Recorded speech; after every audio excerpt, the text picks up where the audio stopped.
The old iron gates creaked as they opened every morning. To most, it was just the entrance to one of the city's most powerful billionaire estates. But today, behind those gates stood not a uniformed security guard, but an old man with wrinkled hands, dusty clothes, and tired eyes. No one knew that behind the disguise of this poor gatekeeper was Alexander Whitmore, one of the wealthiest men in the country. Alexander had built his empire from nothing, a self-made billionaire who valued loyalty and honesty above all else. Now, nearing his 60s, his greatest concern wasn't business, it was his only son, Daniel. Daniel had fallen in love with a young woman named Clara. She was beautiful, kind on the surface, and came from a modest background. But Alexander had seen too many people blinded by wealth, too many who pretended to love only to snatch fortune. So, Alexander decided to test her. Instead of greeting her as the billionaire father of her beloved, he disguised himself as a humble gatekeeper. His once-tailored suits were traded for an oversized coat, his polished shoes for worn-out boots. With a grey cap pulled low, no one would ever suspect his true identity. Clara arrived at the mansion for dinner one evening. Daniel had invited her to finally meet his father.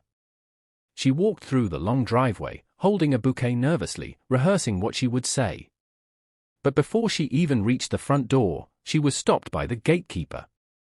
"Excuse me, miss," Alexander said, his voice roughened on purpose.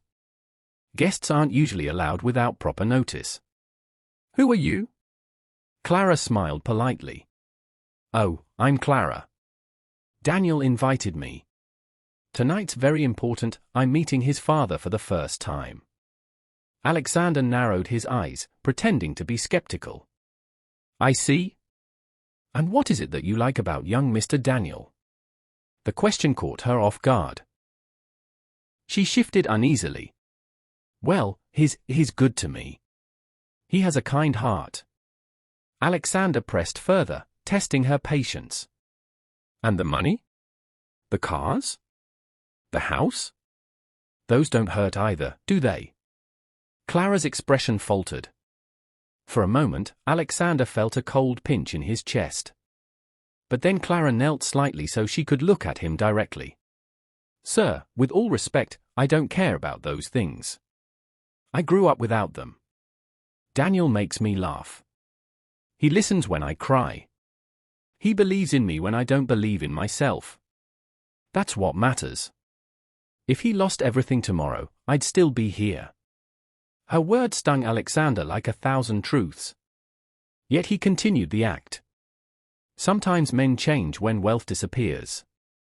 Are you strong enough for that kind of life?" Clara's eyes softened, her voice steady. "My parents worked as janitors their whole life. We knew hardship. I know how to live with less. But love? Love is rare. That's what I'm holding on to." For the first time, Alexander had no reply. He turned away, pretending to check the gates, hiding the tears forming in his eyes. Later that evening, Clara sat at the grand dining table, waiting nervously for Daniel's father. The doors opened, and in walked the very same gatekeeper from earlier, but now in a perfectly tailored suit. Clara gasped, her hand flying to her mouth. "Clara," Daniel said proudly, "meet my father, Alexander Whitmore." Her face drained of color. "Why you? "Yes," Alexander said softly, removing his cap. "I am the man at the gates. Forgive me for deceiving you. I needed to know the truth." Tears welled in his eyes as he continued.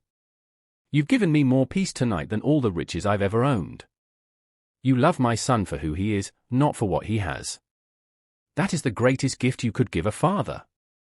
Clara, though shocked, reached across the table, taking Daniel's hand. "I don't care about tests.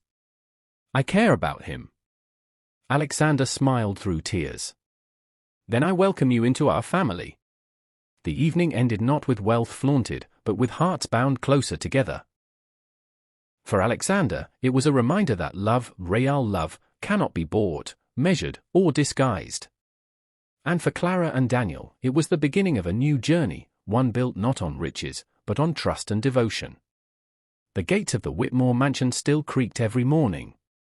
But from that night forward, whenever Alexander looked at them, he didn't see iron and steel. He saw the moment he nearly lost faith, and the young woman who restored it.